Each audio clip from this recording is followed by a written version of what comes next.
Hi friends, welcome back to my YouTube channel. Please ನನ್ನ ಚಾನಲ್ಗೆ support ಮಾಡಿ, subscribe ಮಾಡಿ.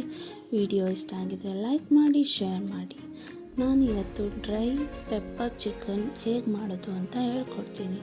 ಫಸ್ಟ್ಗೆ ಬೇಕಾಗುವಂಥ ಸಾಮಗ್ರಿಗಳು: ಈರುಳ್ಳಿ, ಕೊತ್ತಂಬರಿ ಸೊಪ್ಪು, ಮೆಣಸಿನ್ಕಾಯಿ, ಟೊಮ್ಯಾಟೊ, ಕರಿಬೇವಿನ ಸೊಪ್ಪು, ಶುಂಠಿ ಬೆಳ್ಳುಳ್ಳಿ ಪೇಸ್ಟು 1 kg ಚಿಕನ್ ಯೂಸ್ ಮಾಡ್ತಿದ್ದೀನಿ. ಈಗ ಪ್ಯಾನ್ ಇಟ್ಟು ಅದಕ್ಕೆ ಬೇಕಾಗುವಷ್ಟು ಎಣ್ಣೆಯನ್ನು ಹಾಕೋಣ.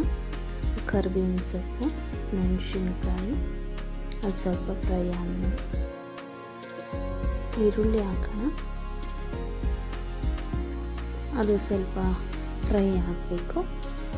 ಫ್ರೈ ಆದಮೇಲೆ ಅದಕ್ಕೆ ಚಿಕನ್ ಆ್ಯಡ್ ಮಾಡೋಣ.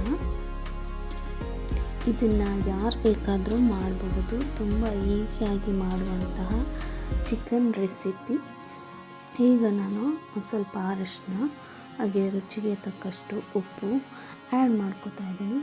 ಅದು ತುಂಬ ಡ್ರೈ ಆಗೋ ತನಕ ಹಾಗೆ ಫ್ರೈ ಮಾಡ್ತಾ ಇರಬೇಕು. ಈಗ ಸ್ವಲ್ಪ ಡ್ರೈ ಆಗಿದೆ. ಇದಕ್ಕೆ ಸ್ವಲ್ಪ ಶುಂಠಿ ಬೆಳ್ಳುಳ್ಳಿ ಪೇಸ್ಟ್, ಟೊಮ್ಯಾಟೊ ಹಾಗೆ ಮಿಕ್ಸ್ ಮಾಡೋಣ. ಈಗ ಪೆಪ್ಪರ್ ಆ್ಯಡ್ ಮಾಡೋಣ. ಚಿಕನ್ ಬೇಗ ಬೇಯೋದ್ರಿಂದ ಅದಕ್ಕೆ ನೀರು ಹಾಕಿ ಬೇಯಿಸೋ ಅಗತ್ಯ ಇರಲ್ಲ. ಹಾಗೆ ಚೆನ್ನಾಗಿ ಬೇಯಿಸ್ಕೊಬೇಕು. ಈಗ ಮೇಲೆ ಸ್ವಲ್ಪ ಕೊತ್ತಂಬರಿ ಸೊಪ್ಪು ಹಾಕೋಣ.